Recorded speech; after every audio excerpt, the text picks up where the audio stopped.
কথাগুলো মনোযোগ সহকারে শুনবেন, আপনার জীবন পরিবর্তন করতে সাহায্য করবে।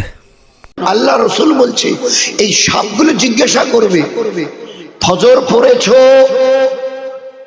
না। আল্লাহ রসুল একসঙ্গে 90 থেকে 99টা সাপ তাকে দংশন করবে। বিষে এতটা অস্থির হবে 70 হাত মাটির নিচে তলিয়ে যাবে। এসব খুলবার সময় দরকার, সময় বড় আমাদের খুব শর্ট।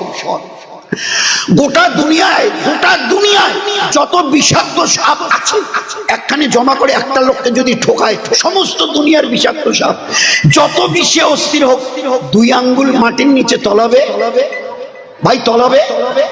ভালো করে চিন্তা করি, try to understand what will be the position will arise when I will be live in the grave.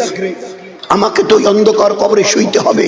চিল্লাতে চিল্লাতে যদি গলা ফাটিয়ে ফেলো, there is none one, কেউ যাবে না।